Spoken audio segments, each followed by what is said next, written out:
चलिए, आज का टॉपिक है फाइनेंशियल सेक्टर रिफॉर्म्स। कल आपको याद है मैंने 5 सेक्टर्स लिखवाए थे, किसी को याद है 5 सेक्टर? बताइए कौन कौन से थे? Industrial sector reform, financial sector reform, tax reform, foreign exchange और ट्रेड एंड इन्वेस्टमेंट रिफॉर्म। सबको आता है, सबको आता है, सबको आता है। चलो चलो चलो, सब बोल रहे हैं बीच में। चलिए स्टार्ट करें इधर। चलिए, फाइनेंशियल। सर स्क्रीन फिर ब्लर हो गई है। अभी ठीक होती है तो बताना, नहीं तो मैं फिर चेंज करूं।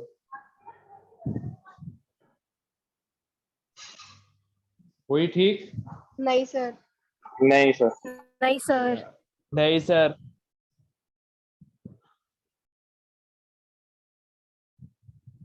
अब ठीक है? हाँ जी सर। चलो अभी देखते हैं इसमें क्यों हो रहा है बार बार। 1-2 दिन से काफी हो रही है। Financial institutions. Financial sector includes financial institutions like commercial bank, commercial banks. कौन कौन से कमर्शियल बैंक? सारे हो सकते हैं। Investment bank,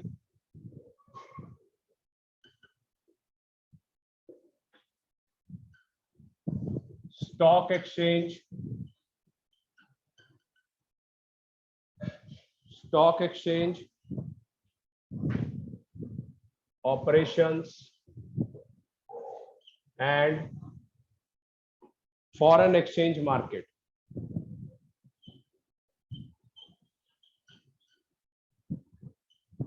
foreign exchange market. चलिए आयुष, कल जो मैंने भेजा था उसको पढ़ के देखा था? सर पूरा तो नहीं पढ़ पाया, पर थोड़ा सा पढ़ लिया था। क्या था उनमें ये बता दे सिर्फ। सर याद नहीं है मेरे को, मैंने पूरा पढ़ाई नहीं है ढंग से। इसका मतलब तूने खोला ही नहीं है। उसमें केस स्टडी थी। सर 7th क्वेश्चन था केस स्टडी का। 7th क्वेश्चन केस स्टडी का था। इसने केस स्टडी ही नहीं खोली कि क्या था उसमें। बताओ, ये पढ़ाई कर रहा है ये? क्या कर रहा है यार आयुष तू? सर आज देख लूंगा बस। इसका मतलब बिल्कुल भी नहीं देख।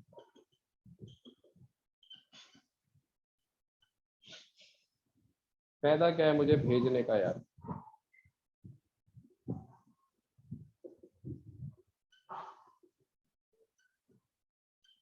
जिस टाइप की केस स्टडी का एक सैंपल पेपर में आया था वैसा ही क्वेश्चन दिया था। उसमें क्या क्या था मृदुल बता। निखिल क्या क्या था? सर लिबरलाइजेशन के ऊपर थी केस स्टडी। हाँ, और जो पढ़ाया था उसी के ऊपर था। Yes sir.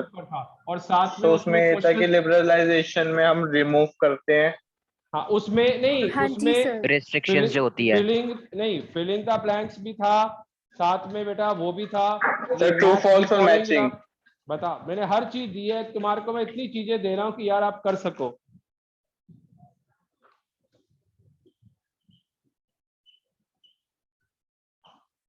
बल्कि जो आजकल आ नहीं रहे एसरेशन और रीजनिंग करके आ रहे हैं, उसके भी क्वेश्चंस तैयार कर रहा हूं मैं। थोड़ा सा और ये टॉपिक हो जाए, वो भी आपको भेजूंगा। 7-8 निकाल लिए मैंने। सर केस स्टडी में तो मैच द फॉलोइंग भी था लास्ट क्वेश्चन। मैं यही तो बोल रहा हूँ, इसी टाइप का आएगा। और केस स्टडी अगर आपने पढ़ी हो, पढ़ना पहले उसको। रीडिंग आंसर तो है आपके पास, आप पहले रीडिंग मारना पूरी, आपका कॉन्फिडेंस लेवल बढ़ेगा। जैसे करी थी, पूरा लिबरलाइजेशन का पैराग्राफ था वो। पूरा पैराग्राफ था। उसके बाद मैच द फॉलोइंग भी था, एक ट्रू फॉल्स भी था, एक फिल इन द ब्लैंक्स भी था, जिससे आपको कॉन्फिडेंस बढ़े। और आप खोल नहीं रहे यार। चलिए एक बार इधर मानसवी बोल दो बेटा पूरा। सर अपने वर्ड्स में ना? अपने वर्ड्स में सिंपल लिखा ही हुआ है। फाइनेंशियल सेक्टर में क्या क्या आता है? फाइनेंशियल इंस्टीट्यूशन, कमर्शियल बैंक, जो सारे बैंक्स आएंगे, कमर्शियल इन्वेस्टमेंट बैंक। हाँ बोलो। Investment bank. Financial sector includes financial institutions like commercial banks, investment bank, stock exchange operations, and foreign exchange market. Financial sector is controlled by central bank. RBI in India. That is Reserve Bank of India in India. बिल्कुल, चलिए note कर लीजिए, अगले remove करूं इसको। Sir हो गया।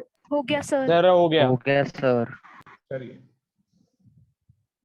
आज इनके ऊपर भेजूंगा मैं आपको, इनके ऊपर क्वेश्चन। यासना बेटा पढ़ना जरूर, कॉन्फिडेंस बिल्ट होगा, लर्न कुछ नहीं करना मगर कॉन्फिडेंस बिल्ट होगा बेटा। ठीक है सर।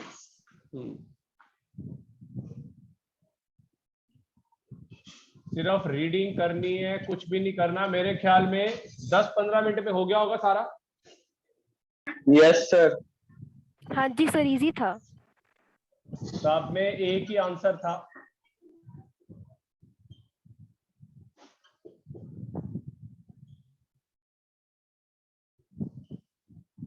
चलिए क्या क्या इकोनॉमिक रिफॉर्म्स हुए। पहला,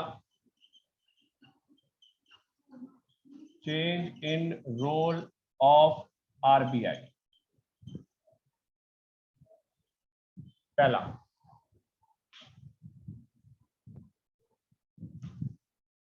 major M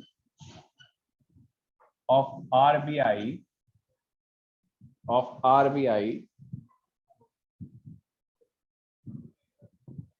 in financial sector is to reduce, sir board कट रहा है साइड से। ठीक है, is to reduce the role,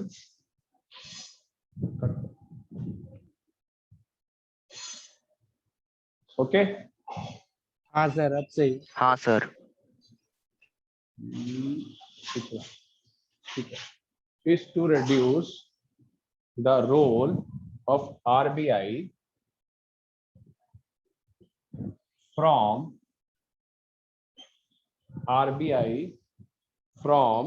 regulator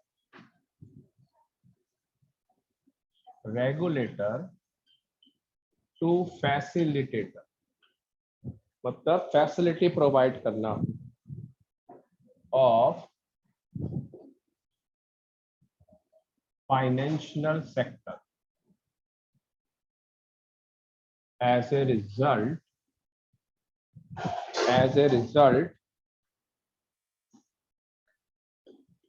financial sector allows sir नीचे का वो कट रहा है।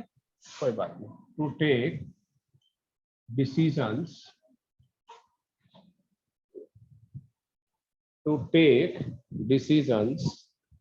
on many matters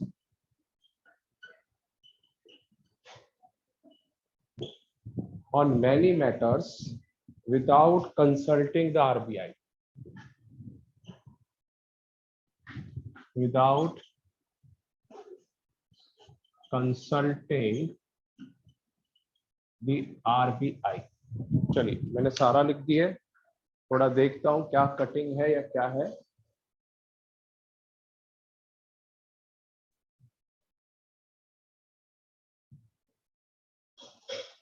चलिए अब ठीक है, पूरा कवर है।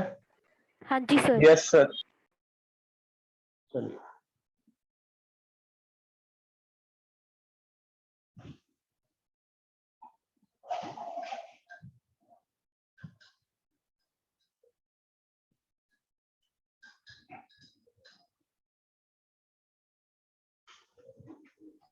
सर एक लास्ट में क्या लिखा, decision on many matters without consulting the RBI, many matters without consulting the RBI।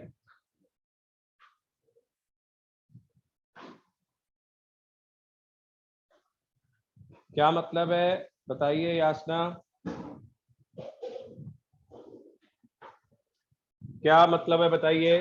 Sir जो हाँ आरबीआई बोलो। का जो रोल था उसको रिड्यूस कर दिया, रेगुलेटर से मतलब फैसिलिटेटर उस फैसिलिटेटर बन गए, उसका रिजल्ट ये हुआ कई डिसीजंस के ऊपर आरबीआई से इंस्ट्रक्शंस लेने की जरूरत नहीं है, आरबीआई से इंस्ट्रक्शंस लेने की जरूरत नहीं है, आप स्टेप्स उठा सकते हो।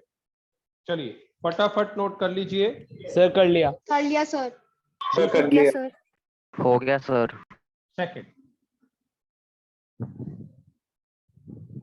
सेकंड बेटा,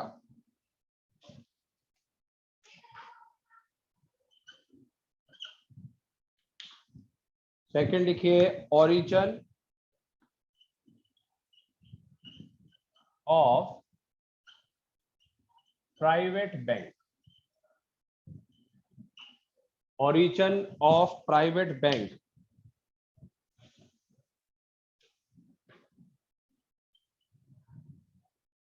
the economic reform policies, the economic reform policies led to establishment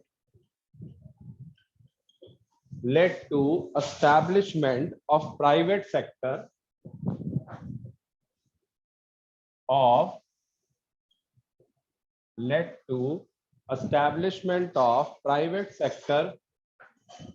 bank as well as foreign bank।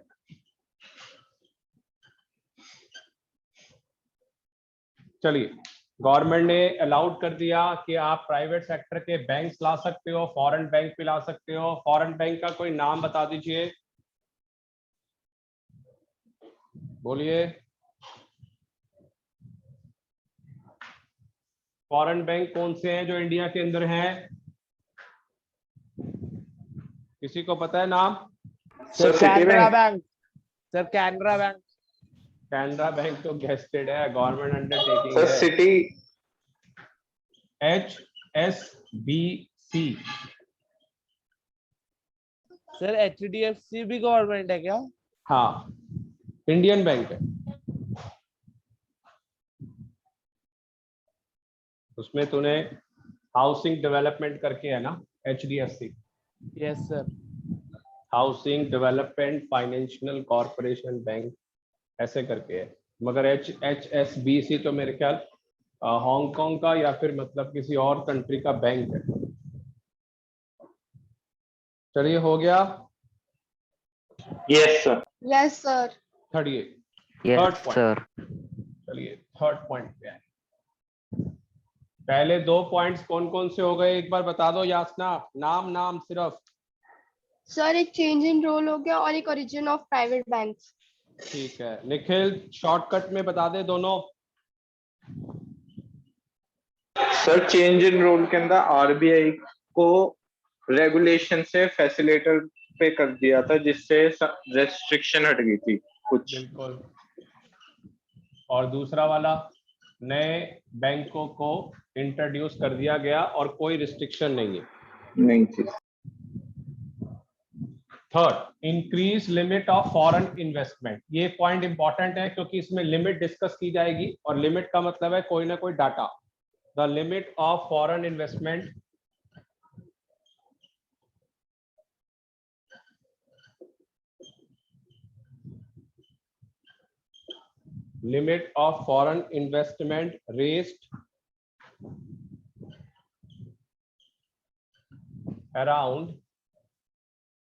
raised around to 51%, 51% तक कर दी गई। दूसरा,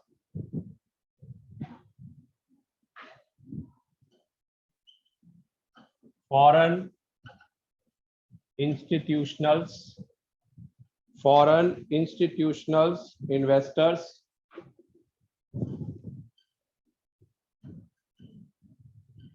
such as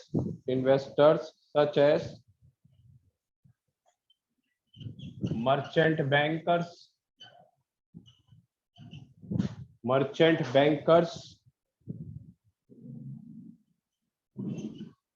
mutual funds, pension fund, mutual sir fund, ये क्या लिखा है? Pension fund are foreign institutional investors such as merchant banker, mutual fund, pension fund are now allowed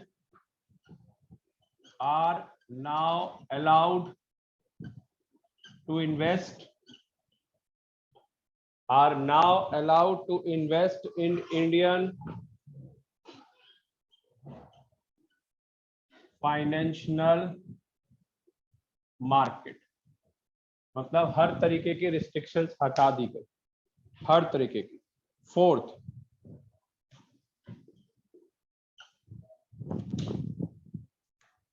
expansion process.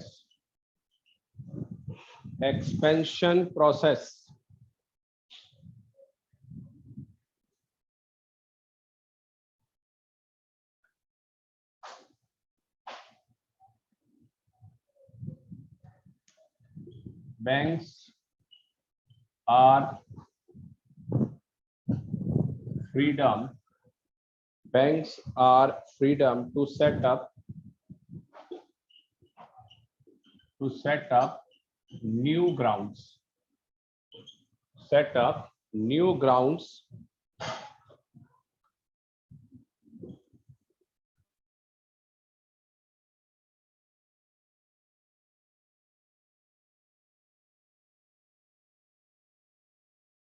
Sir आपका mic mute होगा.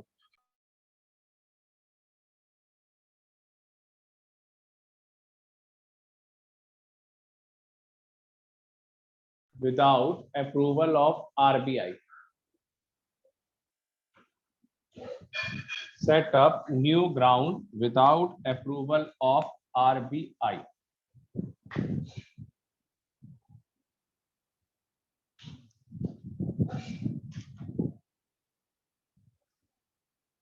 चलिए बेटा, आवाज clear है? फोन आ गया था बीच में. Yes sir. Yes sir. Yes, sir. Sir ठीक है, आयुष बोलिए बेटा, तीनों पॉइंट, चारों पॉइंट. ओके सर, बोलता हूँ. सर पहला है change in role of RBI, जिसमें आरबीआई का मेजर एम था वो क्या कहते हैं सर, उसमें उसका मेजर एम ये था कि वो क्या कहते हैं, वो रोल ऑफ आरबीआई का रिडक्शन करना चाहते थे रेगुलेटर टू फैसिलिटेटर के थ्रू फाइनेंशियल मतलब सेक्टर में. किसी चीज की रेगुलेशन की बजाय बल्कि फैसिलिटी प्रोवाइड कर रहे थे. आप ये काम खोल लो, वो काम खोल लो, we are providing some funds, ऐसी Yes, चीजें sir. कर रहे थे.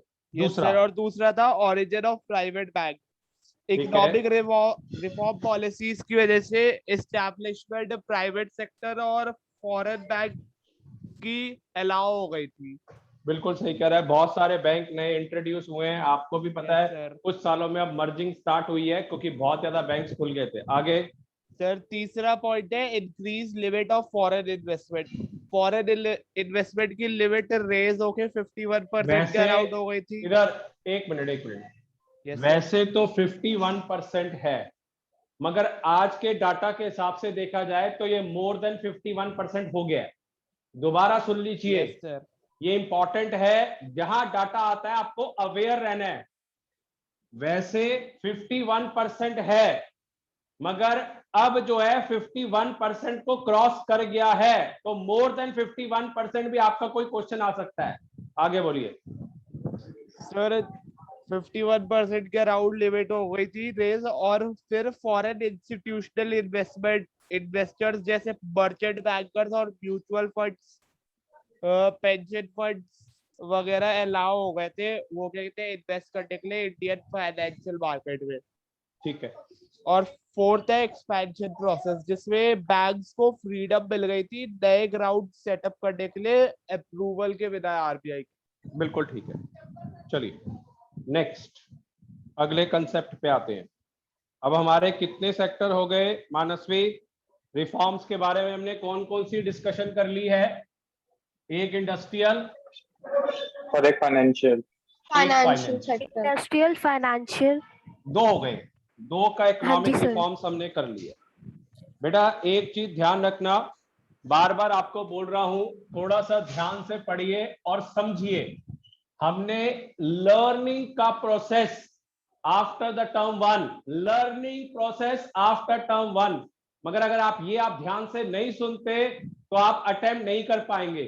और दूसरी बात एक और ध्यान रखिए, आज भी मैंने टीवी में देखा है बहुत जगहों पे 175 कंट्रीज में स्कूल खुल गए, 175 कंट्रीज आउट ऑफ 200 प्लस। तो मोस्ट प्रॉब्ली शायद 1 सितंबर से स्कूल खुले और ये पेपर ऑफलाइन के चांस हैं if cases are not increase. Last 5 days there is no death in Delhi, कोई डेथ नहीं है। हाँ जी बोलो। सर हमारे स्कूल में कह दिया है जो हमारे सितंबर एंड में मॉक होंगे वो ऑफलाइन होएगी। बस मैंने कहा है ना, यू आर प्रिपेयर्ड हो जाइए। अगर आप ध्यान से नहीं पढ़ रहे तो आपके ये टर्म 1 ऑफलाइन होना है और उसमें प्रॉब्लम होगी अगर जो ध्यान से नहीं पढ़ रहा। यासना ध्यान से पढ़ना बेटा, नहीं तो गड़बड़ हो जाएगी। हाँ जी सर। बिल्कुल सोच के मत बैठो, आप पॉजिटिव सोचो कि हमने अब स्कूल जाना है। बहुत हो गया, 18 महीने हो गए, बहुत महीने हो गए। चलिए, टैक्स रिफॉर्म्स। सर फिर से ब्लर हो गई स्क्रीन। अभी हो जाएगी तो बताना, नहीं तो मैं करता हूं। गवर्नमेंट एक्सपेंडिचर, सर हो गई सही। Taxation, government expenditure and taxation, taxation policies. Sir फिर हो गई ब्लर। कोई नहीं, अभी देख लेते हैं, अभी होने दो, फ्लक्चुएट कर रही है। पॉलिसीज विच आर कलेक्टिवली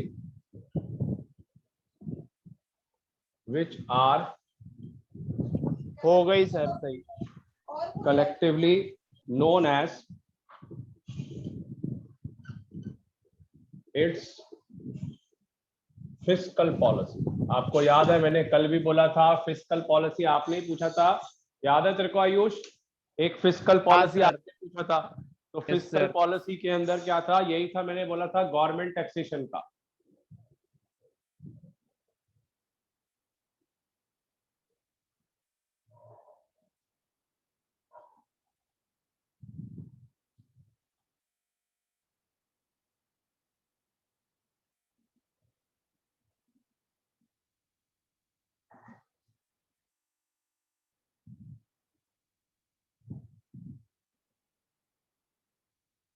ये रिफॉर्म्स 2 के बाद क्या लिखा है?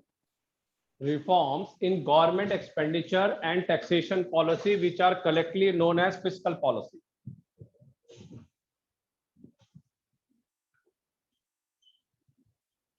There are 2 types of taxation। कौन से होते हैं आयुष? 2 टाइप। सर डायरेक्ट और इनडायरेक्ट टैक्स। बिल्कुल सही कह रहे हैं, डायरेक्ट टैक्सेशन और एक होता है indirect taxation.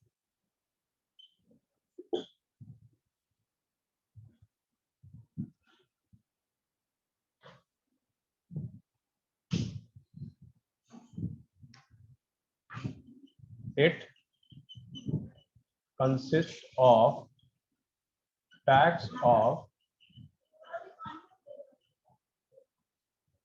individual as well as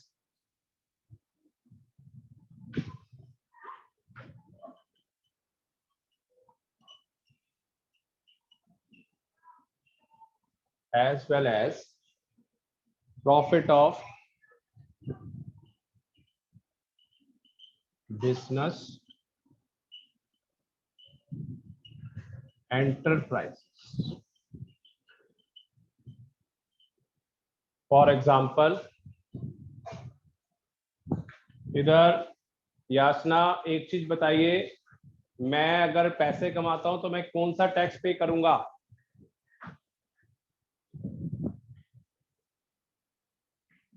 इधर मृदुल बताइए। Sir income tax. Income tax. ये तो इसको इतनी भी चीज नहीं पता। इनकम टैक्स पे करूंगा मैं, जो पैसे कमाऊंगा इनकम टैक्स पे करूंगा। यस सर, ये डायरेक्ट टैक्स। कोई भी आपके पेरेंट्स कमाते हैं, टैक्स रिटर्न भरते हैं, उसको इनकम टैक्स बोलते हैं, इंडिविजुअल की इनकम। दूसरा बेटा, सिर्फ आप ना पढ़ाई पे फोकस करो, अब छोड़ दो सारी चीजें। It refers to those taxation 2 साल बाद ये मोबाइल गैजेट्स कोई काम नहीं आएगा, 2 साल बाद सिर्फ एजुकेशन काम आएगी, ध्यान रखना मेरी बात। बस करो अब। It refers to those taxes which affect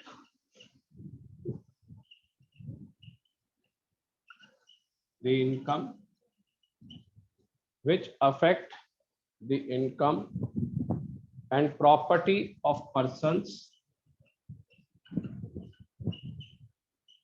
property of persons through their consumption expenditure. For example, इसमें कौन सा एग्जाम्पल आएगा यासना बताना? इनडायरेक्ट टैक्स कौन सा आप पे करते हो, हर रोज पे GST करते हो? सर हाउस GST टैक्स भी होता है क्या? GST और GST ना? tax। जीएसटी जो हम हर बार पे करते हैं हर चीज हाँ के जी साथ, सर। जीएसटी।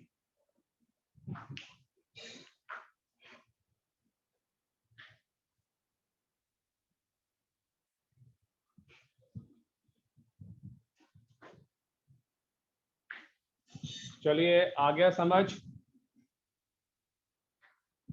यस हाँ सर। जी सर। Yes sir. चलिए रब कर दूं इसको। सर एक मिनट, इनडायरेक्ट टैक्स नोट नहीं किया, वो मत करना। ये लिखिए,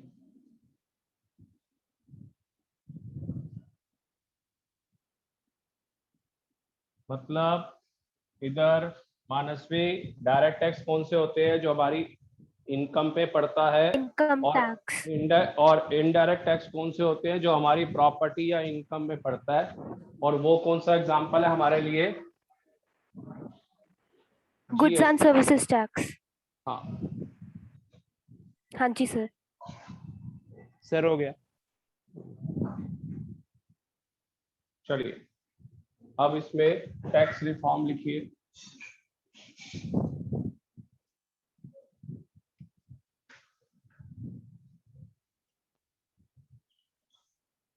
reduction in taxes, reduction in taxes, और दूसरा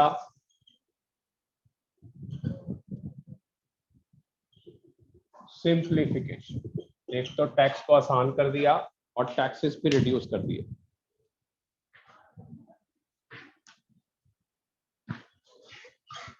सिंस 1991, 1991 में रिफॉर्म्स आए थे। There has been a continuous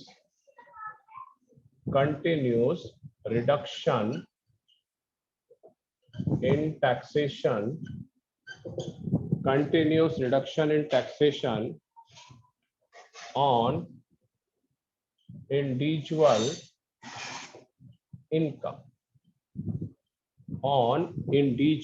income,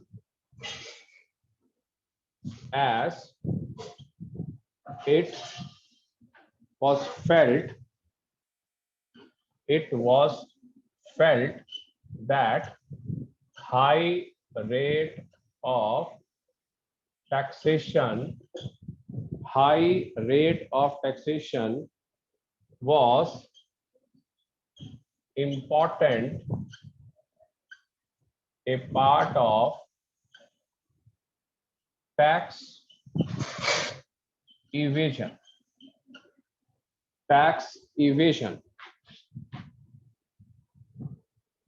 It is now widely accepted. That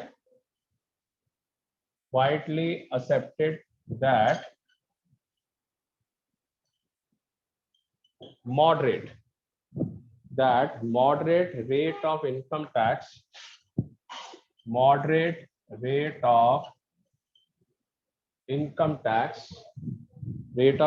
tax,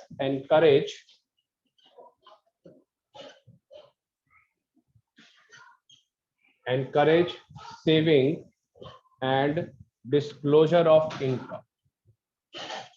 disclosure of income.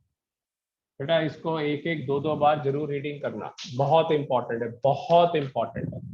Tax में रिडक्शन हो गया इंडिविजुअल इनकम का, मगर जो हाई रेट ऑफ टैक्स है वो एक बड़ा इंपॉर्टेंट पॉइंट दिया है मैंने, tax evasion. Tax evasion, tax evasion क्या होता है भाई?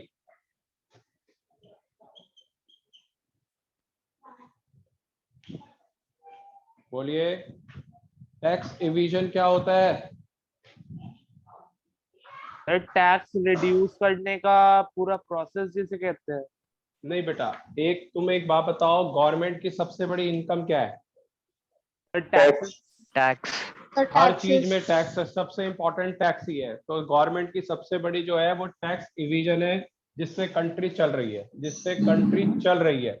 तो इसीलिए जितना रेट हाई होगा, टैक्स ज्यादा आएगा और ज्यादा एक्सपेंसेस होंगे जनरेट गवर्नमेंट के, और वो हमारे लिए फायदा है, स्टैंडर्ड ऑफ लिविंग बढ़ेगी। मगर गवर्नमेंट ने क्या किया, उस टाइम पे इतना क्राइसिस था, टैक्स रेट को घटाना शुरू कर दिया, मॉडरेट टैक्सेशन कर दिया है। जैसे आपको आजकल रिसेंटली पता भी है कि अप्रोक्सीमेटली 3 या 4 लाख तक आने वाले टाइम में बिल्कुल zero nil. If you are earning 30,000 plus, 30,000 रुपए प्लस कमाते हो, you do not have to pay any tax, आपको टैक्स नहीं देना। ऐसी सिचुएशन इमर्ज हो गई है for the small income, small income count किए जाते हैं। तो इसका मतलब आपको बिल्कुल कुछ नहीं करना if you are earning 3 to 4 lakh rupees. उससे ऊपर अगर जाएंगे तो टैक्स पे, तो हमें ये एक रिलैक्सेशन है। तो ये कब से रिड्यूस होता जा रहा है, और ये इसको बोला जाता है moderate rate of income tax, जो हमारे लिए सेविंग को एनकरेजमेंट करता है। भाई टैक्स तो देना ही नहीं है, पैसे जोड़ो, एनकरेजमेंट, बैंकों में डालो या जो भी चीज करनी। तो ये इन्होंने एक रिडक्शन इन टैक्सेशन का रिफॉर्म आया। दूसरा, सिंप्लीफिकेशन, बहुत आसान तरीका कर दिया, कोई भी घर बैठे बैठे टैक्स भर सकता है, मैं भी भर सकता हूं, आप भी भर सकते हैं, बहुत सिंप्लीफाई कर दिया। तो चलिए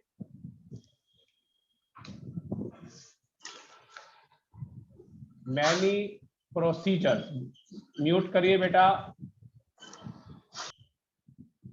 are simplified, many procedures are simplified to encourage better compliance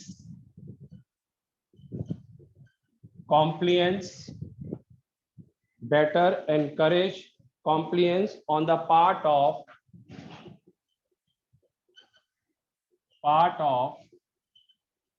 taxpayers, on the part of taxpayers।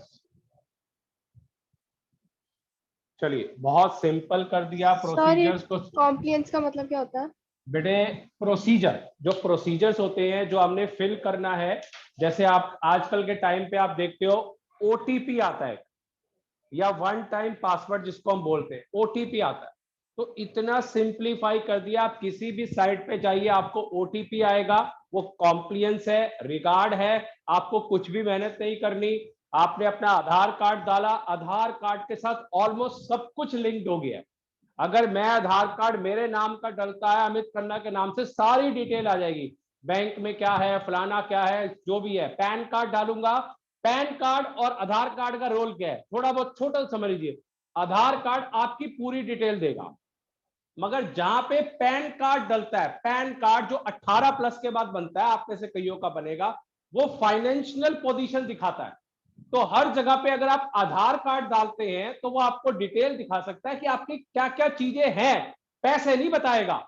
मगर पैन कार्ड डालेंगे तो आपकी पूरी डिटेल दिखा देगा कितना बैलेंस है। तो ये एक प्रोसीजर सिंप्लीफाई कर दिया है। तभी जहां पे रिक्वायरमेंट हो तो कोशिश करिए सिर्फ आप आधार कार्ड डालें, पैन कार्ड नहीं डालें। चलिए ये आ गया, आपके दोनों टैक्सेशन का रिफॉर्म्स आ गया। चलिए क्लास को वाइंड अप कर रहा हूँ। हाँ जी बिल्कुल, क्लास को वाइंड अप कर रहा हूँ। नेक्स्ट क्लास ज्वाइन करेंगे, ठीक है? चलिए, और इसके अभी आपके पास अब टैक्स रिफॉर्म तक फिर दोबारा इसके नोट्स आएंगे, और साथ में आप मुझे ट्राई करके भेजेंगे और मैं कल पूछूंगा आपसे। चलिए बाय बाय।